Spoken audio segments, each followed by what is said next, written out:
Hi, everybody out there. This is Kelly Humberkhauser at the National Main Street Center here today with the team from the Congress for New Urbanism to discuss their presentation that they were able to give to a broad audience at the Main Street Now conference on zoning reform for a stronger Main Street. And they specifically wanted to make sure that they were speaking to the Main Street coordinators to further this message and tell you more about what they've developed. So we're happy to have them here with us today. We have Lynn Richards, Mary Madden, and Mallory Batches. So with that, I'm going to let the ladies take it away, but also encourage everyone, as this is a conversational presentation, to ask questions using the question panel on the question section on your control panel. You can chat those in, and I'll read them out loud. This is really meant to be something where we're sharing ideas.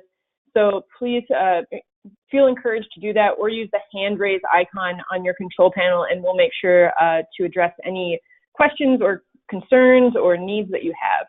All right. So with that, take it away, everyone. Hi, everyone. This is Lynn Richards. I'm the president and CEO of the Congress for the New Urbanism. And I really want to thank you for joining us all here today. I know that we presented in Seattle at the National Main Streets Conference. Patrice Frey and I have been talking for several months about how we might be able to amplify this zoning reform tool into additional states or into additional Main Street programs. And that was really the catalyst for today's call. She said, well, I can do a little bit of it, but you really want to talk to the state coordinators. So the structure for our call today is really for us to tell you a little bit about the tool. We're not going through the whole presentation that we gave in Seattle, but to talk a little bit about the tool and then to talk about how we might partner to amplify this tool in some of your programs, because we feel it can really help move the conversation forward at the different Main Streets. And Mallory, next slide. A little bit about the Congress for the New Urbanism. I like to say that we're the nation's oldest and largest, Mallory, yeah, there we go. The nation's oldest and largest organization that works to build better places. We were founded in 1993 around the Charter for the New Urbanism. Our logo is to build places people love, and in so many ways that can also be applied to Main Streets, because when people think about places that they love, they immediately pivot to that awesome Main Street center that is either in their neighborhood or in their downtown or in their suburb urban node or even in a rural area. So when we think about places that people love, the characteristics are they're healthy, they're vibrant, they're prosperous, and they're walkable. They're at that human scale. So a little bit about the Project for Code Reform. Mallory, next slide. I come to CNU after working at the US EPA for about 15 years. And while I was there, I worked on a number of zoning reform tools, essential fixes for the urban area, essential fixes for rural areas, essential fixes for urban. The American Planning Association has a 500-page, model code. CNU has about that much in the SMART code.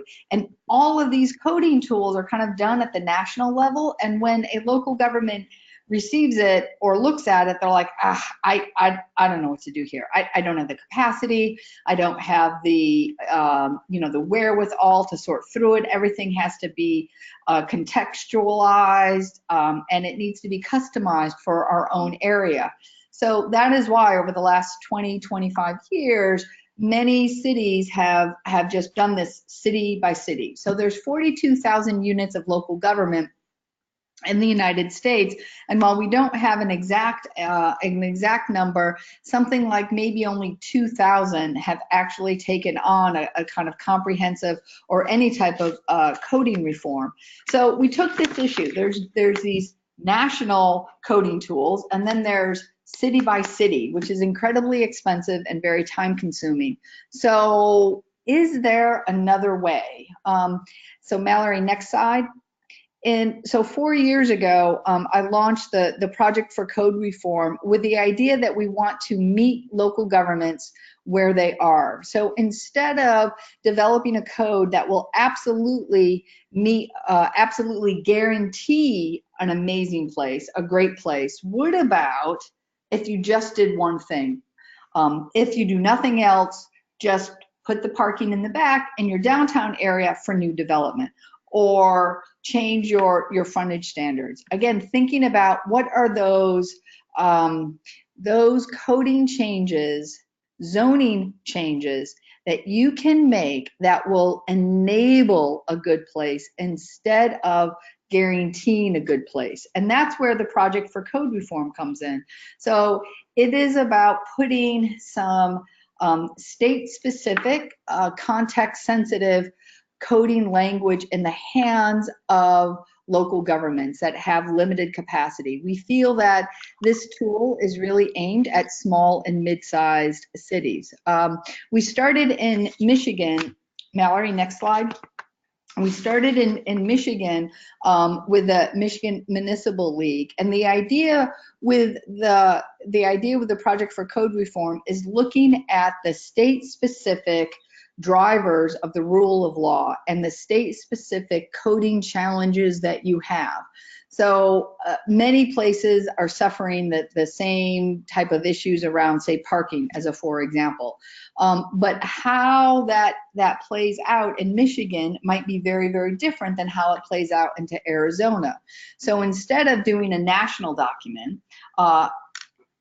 and instead of doing a city by city document, let's look at something that is done within the state's rule of law, addressing the major zoning issues within that state. And what was essential to our process was to partner with a statewide organization. MML was a complete partner. And additionally, next slide, we also partnered with the AARP, the Michigan APA, the MEDC, and MISTA. So all of these folks have contributed both knowledge, financial support, and more importantly than that, their insights. So we have this document now for Michigan, and it can be applied in all 505 Michigan communities. So it's not quite the same impact that you might have with a national tool, a la my old job at EPA or the APA, and it's not city by city, but it's really helping to meet people where they are. And some early iterations, Mallory, next slide. Some early iterations, you begin to see how we just started looking at what are the big pictures. On the right side is an early tool that we developed, and we call it the coding matrix because it identified the most simple of the place-based coding language that could be implemented almost immediately. And on the left side is a later tool which we call the Main Street Corridor, which is just a 5-page attempt to help municipalities immediately be able to provide general interventions into the regulations that are governing their Main Street conditions. But this is still very much ongoing work. We're working now on a suburban companion document within the state of Michigan. I'm going to turn it over to Mary to talk a little bit more about the tool, but for those of you who had just joined us, because I know for myself, I'm always coming into webinars a little bit late. This is Lynn Richards. I'm with the CNU. And the purpose of this presentation is to talk a little bit about our Enabling Better Places, our User's Guide to Zoning Reform, and how we might be able to partner with Main Street programs, state Main Street programs throughout the United States to do this in more states and or to implement this within your own Main Street program. So Mary, do you want to take it over and talk a little bit more about the tool? Sure. Thanks, Lynn. My name is Mary Madden, and I'm a principal in Farrell Madden, urban design town planning firm. And Jeff Farrell and I have been long-term members of the Congress for the New Urbanism. I was part of the team that worked on this project in the state of Michigan, along with Susan Henderson and Placemakers and Matt Lambert of DPZ. And one of the things that we did in this project, so to give you a little more context, we worked with a group of Michigan communities to hear from them what was going on locally as far as what they were trying to do with their zoning and problems they were having. And then we also brought in our experience we've had and seen around the country of common problems in zoning, things that prevent, walkability and placemaking, and work to create this guide. The guide has 3 big pieces, along with the introduction. It has a piece that we call the place types, which I will talk about a little bit more. Then it has the areas of code reform, and then it actually has 3 model codes that can literally be used. They are actual regulatory language. So the first page now is the quick start guide, just sort of figuring out where you are as a community. And we're going to talk about, obviously, the Main Street context, but the document provides a little bit more than Main Street. So next. The first piece of this is to figure out where you are, determining the place type. Obviously, not all cities are the same, not all main streets are the same. So this is the very first step in implementing or using the code reform tool. Next. What we did was really identify 3 component parts: main streets, downtowns, and adjacent or nearby neighborhoods around downtowns. And these recognize that there are different scales, different intensities, different ranges of uses, and also recognize that in some communities, smaller communities, Main Street and downtown may be one and the same. You might only have a 2 or 3 block Main Street, but in larger cities, you may have Main Street and downtown, and then also have neighborhood main streets, that used to be streetcar neighborhood centers, that sort of thing. And then obviously those nearby neighborhoods often that were built in a walkable, compact manner, and oftentimes may be in a little bit of deteriorated shape. Next slide. So one of the questions that the guide says is really, as a community, this document is not one size fits all. You really need to be able to answer the question, who are you, where are you, and what is it that you aspire to be? Where do you want your community to go? Next. So within this, when you use this tool, you have to kind of think about, are we thinking about just our main street? Are we thinking about our entire downtown? Are we also thinking about those nearby neighborhoods? And with this document, you could focus on one of these, or you could work on all 3 of them. Next. Then within that, you sort of start having to peel back the layers of the onion. You start thinking about, how much change is it? What are our aspirations? Are we really trying to preserve what's here, which is probably common in many Main Street communities? Are we trying to enhance what's here because there's been a lot of sort of missing teeth, buildings torn down, surface lots, so you just kind of want to fill back in? Or are you really trying to transform the place? Which in Main Street, that may be less of an issue, but I think in some of suburban areas, or if you have more deterioration, it may be that you're really trying to create a new place or fundamentally change the character. So the tool really addresses all 3 levels of change. And then, as Lynn elaborated on already, one of the things that we were really focusing here was, how do you enable better places? How do you make sure you don't have rules that are getting in the way? But there are also a handful of recommendations in here that may be things that you want to prohibit in a downtown, like no more surface parking lots right on your Main Street frontage. Or you may be ready to go another step and actually require certain things, like making sure you have shop fronts in your Main Street environment. Next slide. Another really big question is, where are you going to apply the standards? Where are you going to use the tools that are in this code reform manual? And that's something that really only can be done at the local level, is sort of figuring out, where is our Main Street? How big is it? Where are we ready to push the standards that we want to require certain things, and where are we just only wanting to enable good things to happen? And then where are those adjacent neighborhoods that maybe will help support your neighborhood? So this is where it becomes really place specific, is understanding where you are, how big Main Street is, how big downtown is. and where new rules might be needed. Next slide. One of the things that the document really does is focus on some things that those of us who do urban design and zoning reform think everybody knows, and we realize that they don't. So when you think about where standards should apply, there are a lot of questions to ask. We also thought it's important to think about these questions because we've seen many places where the zoning may have gone so far as to say every building in the entire downtown needs to have shop fronts. What we have all learned is we have way more retail space than most communities can support. So this guide really focuses on figuring out how far are people willing to walk? Where are your Main Street pedestrian sheds? Where is your primary retail corridor? Every street in your downtown probably cannot support retail.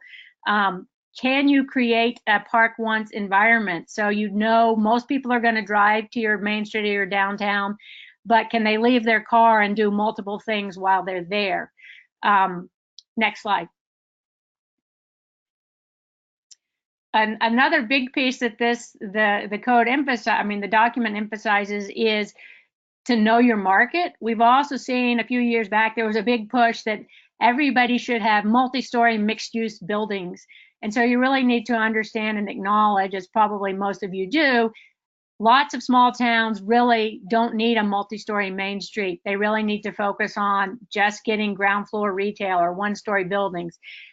So it's really important to understand what your market is and what it can support. The next slide.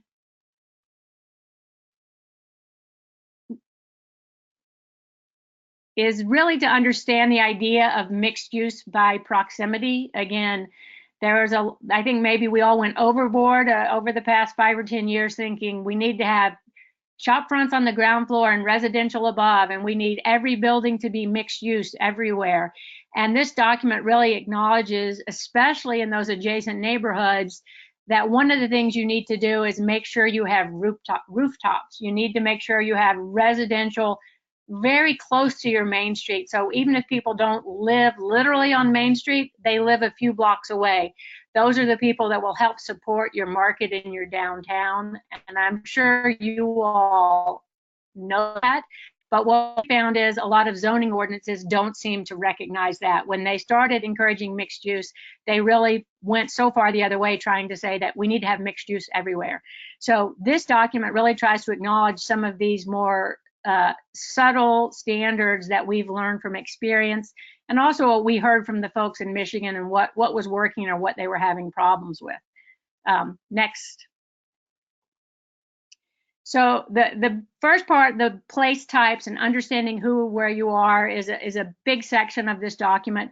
The next section gets a lot more down in the weeds and becomes much more technical, and it's the area, we call it the areas of reform, and you should be able to see here, these are very specific potential zoning changes that local communities might need or could put to use as simple text amendments in the community. So they are broken down by categories, things that you might want to change about your standards for streetscape, rules for building form, how large buildings can be, where they can sit on the lot, uses, obviously the idea that you want a broad range of uses, so specific things you might want to look at your zoning to see if you're doing or not doing. Frontages, rules for frontages, how buildings meet the street. Do you make sure you have doors and windows and no blank walls on Main Street? That type of issue. And then parking, we heard about parking so much, as I'm sure you all hear about parking, but a few different rules or things to make sure you're not requiring on-street parking or making sure where you're requiring parking to be located. On-site parking, just a lot of ways to think about parking more creatively to create that walkable park once environment. Next slide. And then, as I mentioned, at the last section of the document are literally model districts for 3 area types: the Main Street, a downtown district, and an adjacent neighborhood. This is regulatory language, particularly if you have communities that have very limited capacity, as we learned in Michigan. They have a lot of small towns in Michigan who have no planning staff. I'm sure you all are familiar with those communities. So these are some simple tools that a community could use to literally create a new zoning district for their main street or their downtown with specific language. And there are a few blanks that would need to be filled in for your specific location. But just if someone's ready to go beyond those sort of text amendments and actually say, we're ready to create a new Main Street district, this would be a good tool for starting. So And that is a whirlwind of what the document looks like. And Mary, if I can just amplify again, when we talk about changing, creating a new district, this is very much within a Michigan context. A lot of times zoning codes have been taken from one city and applied to another city in a different state and a different size.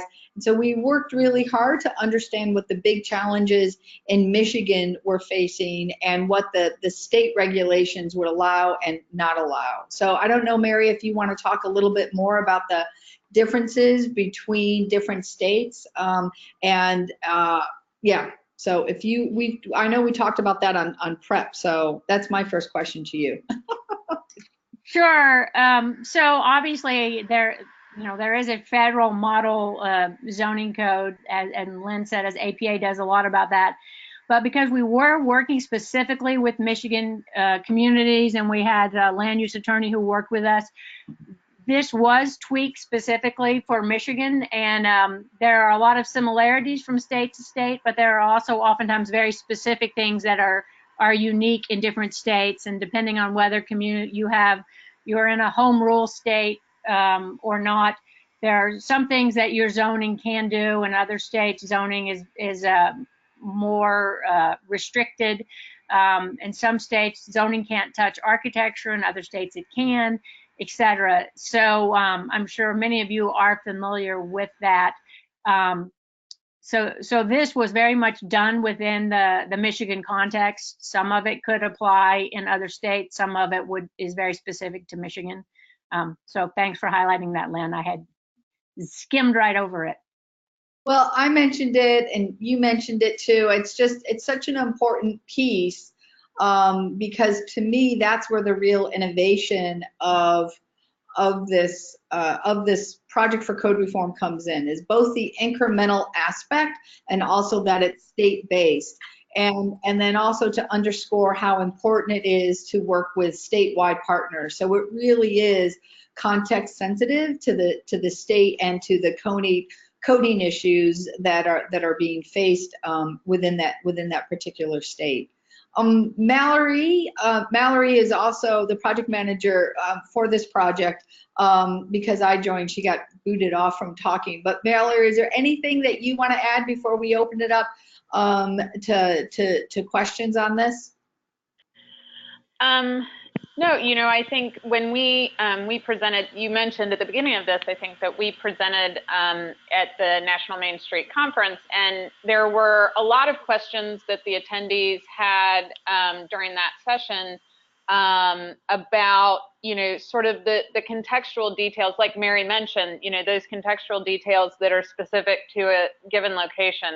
And so in any given Main Street or in any given state, you're going to have particular, zoning requirements or legal requirements that change how a Main Street director is able to do their work. And, I'm hoping that some of the folks on this will have some of those questions, and that, as state coordinators, you all probably hear those questions a lot. And that's really a big part of why we wanted to talk to you all, and do this webinar today.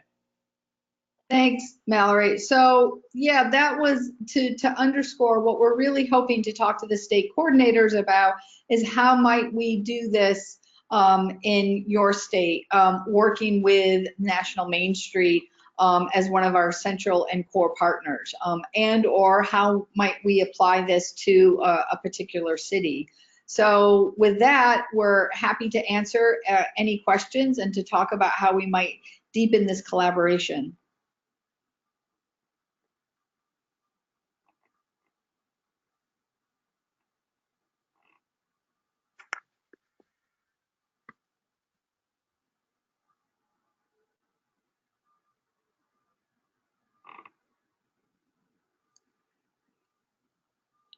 I think we No. must have covered everything. Yeah, no questions. Are there still folks on, or are we just talking to ourselves?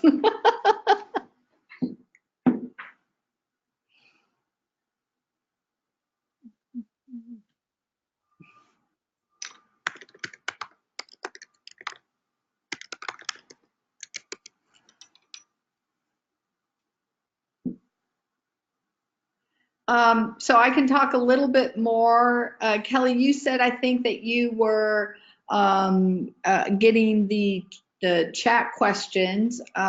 So maybe you could let us know if questions are coming in, or if there aren't any. That would be helpful. As I said, with Michigan now, we're working on a suburban companion document, because while this is at the main street, what we're finding, at least in Michigan, that a lot of the local governments are located outside of the kind of deep urban cores that are located near or adjacent downtown areas. They don't consider themselves suburbs, but standalone municipalities that are looking to create more walkable, vibrant places. So what are the essential fixes that could be done in a suburban context? We're working with the state of Maine now on doing this same type of incremental zoning reform that would promote more inclusive and affordable housing. That work is just getting started now, so we're not quite sure what the answers are. And hopefully we'll be working with a city in Florida at the big, more for the bigger cities, of what is a more phased or incremental approach to do zoning code. So a lot of folks know Code Next in Austin. Great effort, but it has been incredibly expensive and has taken a lot of time. So how can you do a more incremental approach to coding reform in a larger city? We're also looking at thinking about how we might do essential fixes specifically around stormwater and around transportation. Understanding, though, to create a complete community requires a holistic approach. You just can't look at stormwater or transportation as a standalone, or housing as a standalone.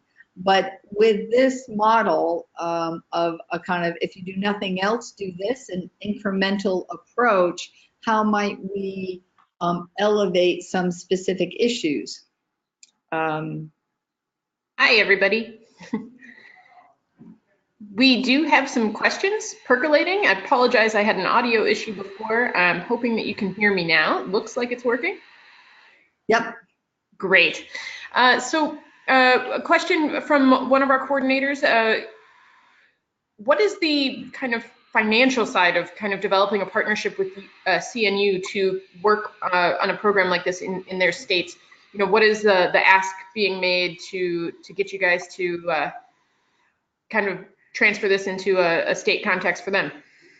Yeah, that's a great question. And what it cost in Michigan was about $125,000, but we had to do some wandering around in the woods, which of course was a little bit more, was cost more money. So I think that the estimate now is somewhere in the range of $75,000 to $85,000. Again, depending on what particular issue needs to be amplified or not. And if I may, this is not an ask of the state coordinators, but rather to enter into a partnership where they may or may not be able to provide funding, but then we would jointly seek funding with local or state foundations, with state agencies.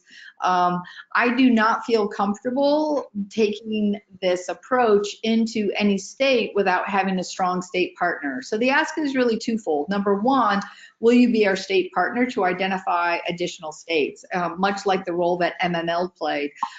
Because as Mary said, we could not have done this without having local governments directly at the table telling us what their experiences are.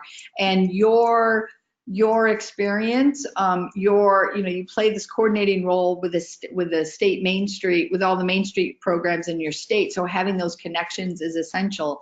And then two, partnering with us, think of it a logic model. If one is yes, then two, where might we jointly seek funding to do this? And a piece that Mallory asked me to talk about is that this is really two-part. The first part is developing the document, and the second is developing the training and outreach piece, which we're just starting now with Michigan, which again is why state partners are so important. This is not the Full Employment Act for CNU. Our hope is that once the document is developed, we develop a training program where we're able to build the capacity of our state partners to implement it throughout the state. So that's a longer term goal. But the cost, we think, for developing this product in another state is somewhere in the range between $75,000 and $85,000. Thanks, Lynn, for that clarity. Another question from our partners in Iowa: is there a handbook that we can use right now to share with our communities, or is this only applicable if you come to the state and create for them? What's the utility of the Michigan model? I think in other places is kind of implied there. Yeah, that's a great question. And Mary and Mallory, I apologize for keep taking them all, but they feel very administrative. Mary, you'll handle all the technical ones.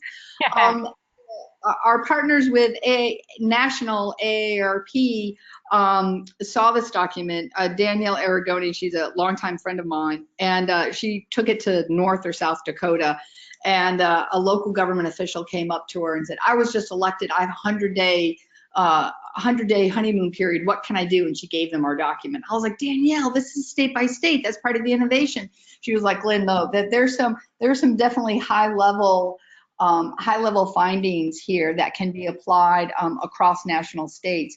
So AARP and CNU worked to create that national document that we're calling a high level findings document that can get cities started on thinking about the incremental approach. And we had hoped it would be done by now. It's in final formatting now, so perhaps in the next month or two, but that will be coming out with AARP.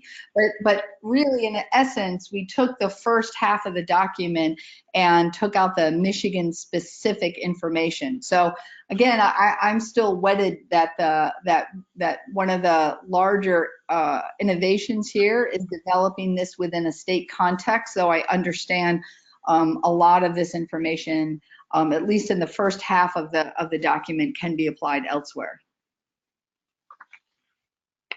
Thank you, Lynn. Another question that has come in specific to Florida was, which cities in Florida are you targeting? But I think, again, there, if you want to kind of give broad context for coordinators from other states as well, are there citywide targets? What's the best way to think of this? Mallory, I'm gonna toss that one to you, since you've been doing most of the work in Florida, and I don't know how comfortable our Florida partner feels about daylighting that name, which is why I was vague. But you have a better sense of that, and I think that's the only city that we've been talking to. But Mallory? Yeah, I think that and to be candid, that is a project that's in development, and so the city context is where that's going to be an incredibly nuanced relationship between CNU and the city, because each individual city is going to have their very specific zoning daily challenges. A planning director in a city is going to know, these are the things we can't get built even though we want them, and these are the things that keep getting built even though we don't want them. And so, but I would actually scale that out to Kelly's point about the kinds of cities that we're looking to partner with. Lynn mentioned the different lenses that we are looking at zoning reform through, like affordable housing, like stormwater management, like historic preservation. And different, one of the challenges with this work is that different cities have sort of these particular conditions that that impose on what can get built in their city and are deeply interrelated with the zoning regulations. And so our interest in connecting with cities has to do with being able to expand that research and better understand, better understand incremental steps from a lot of these different vantage points. And I think there's that sort of area of discipline, that sort of industry level, or sort of regulatory challenge level. Another level would be scale. And so in Michigan, we were working with a lot of very small towns, but also working at larger suburbs of the Detroit area that have like 100,000, a population of 100,000, and being able to study these challenges at many scales of municipality is also an important context that applies really when you get to the city level of partnership. And to also clarify on the Florida project, that is still in development. Once it kicks off, because we're looking at a kind of different phased approach, we're actually thinking it will take a couple of years to develop. So that's the timeline on this. And that's another question that hasn't been asked, is how long this would take. So if a state came to us and we had the funding in place, from the time we kicked off to the time that we would have a finished document, I think is somewhere in the range of 6 to 12 months, depending on how much time it takes to get it scheduled, because we do it like a working meeting where we make sure that the local our local partners can be with us working through it. So just heading off that question. Good idea. Another question that's come in is, where did you say you are working on affordable housing? Just some interest from our coordinator out in Maine. In Vermont. Oh, excellent. Yeah. So, if it's the Maine, what might be really interesting is to figure out how we figure out the answers that we're looking for in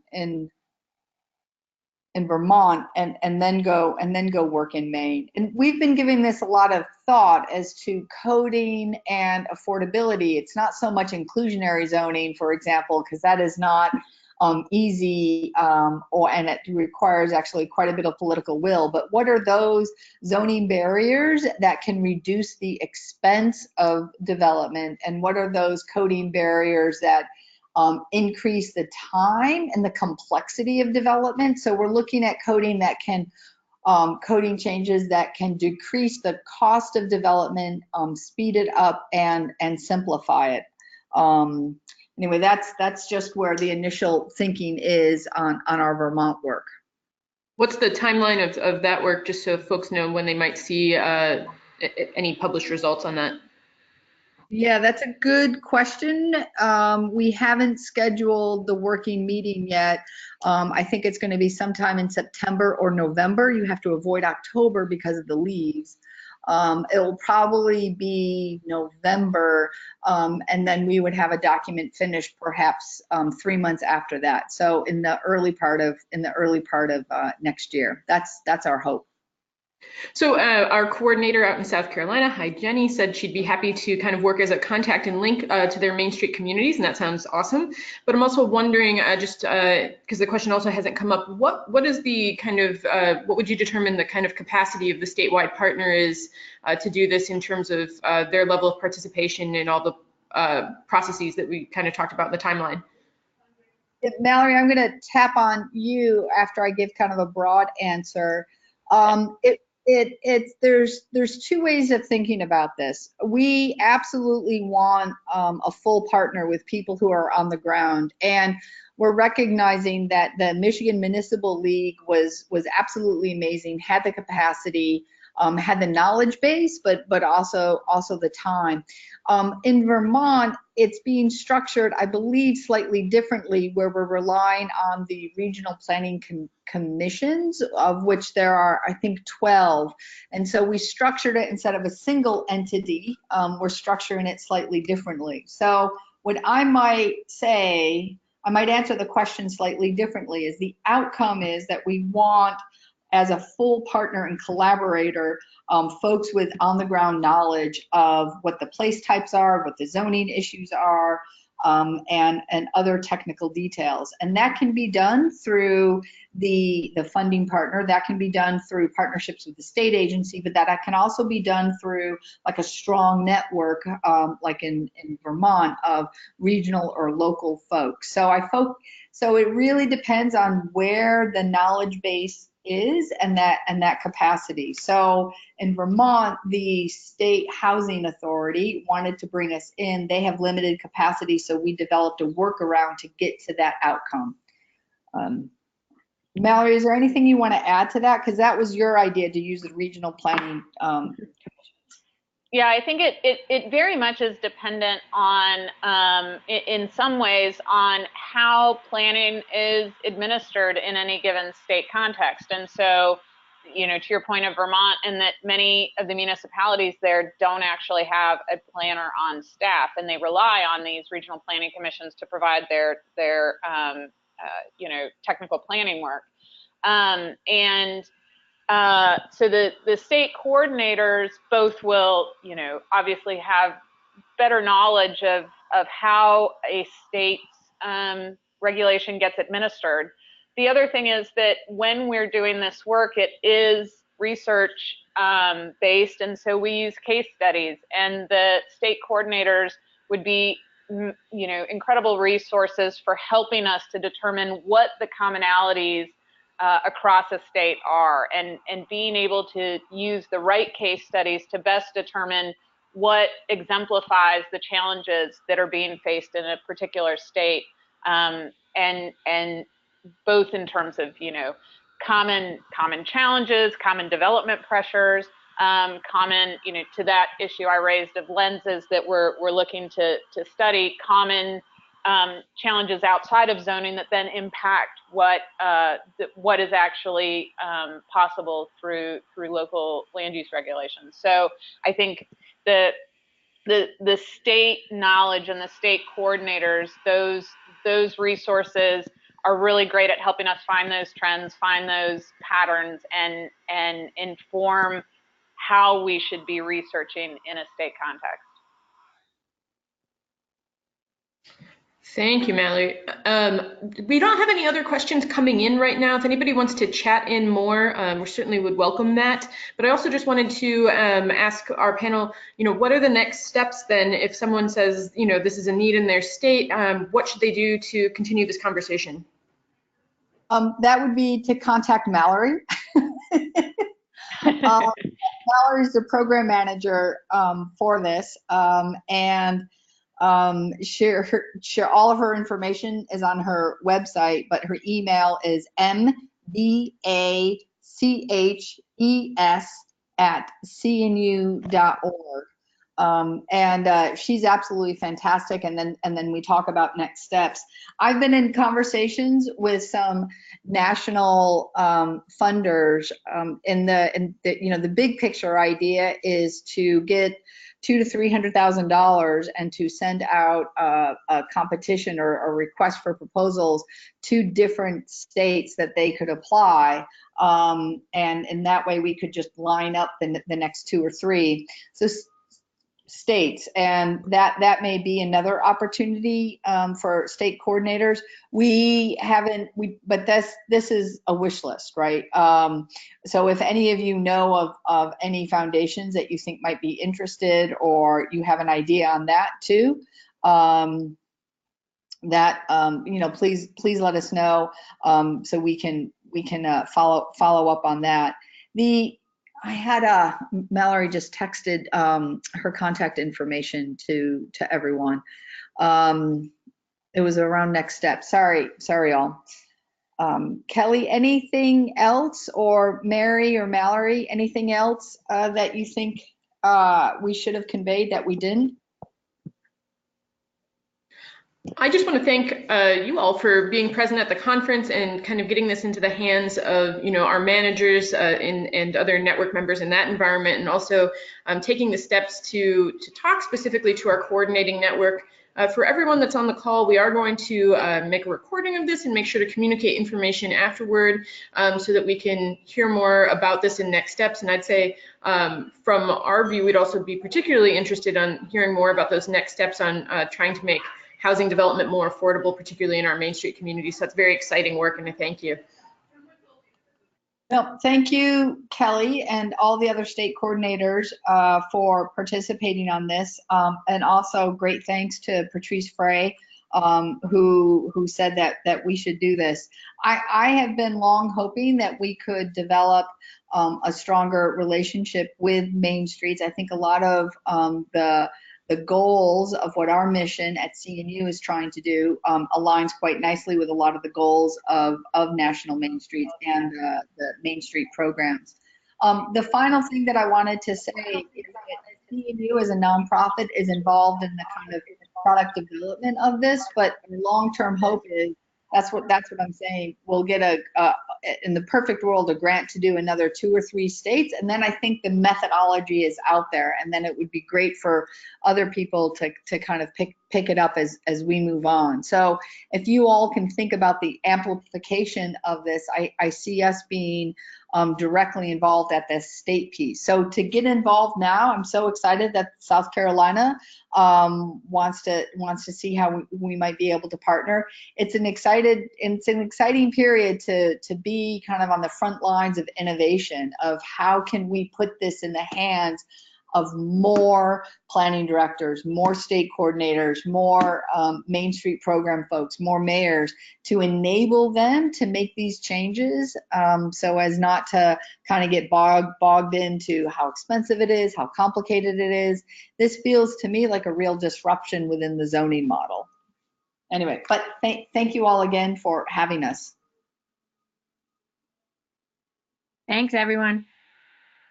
All right, have a great day, everyone. And again, we will post follow-up information for any additional needs, and feel free to reach out to Mallory, whose information is shared. And thank you for joining us today. Bye all.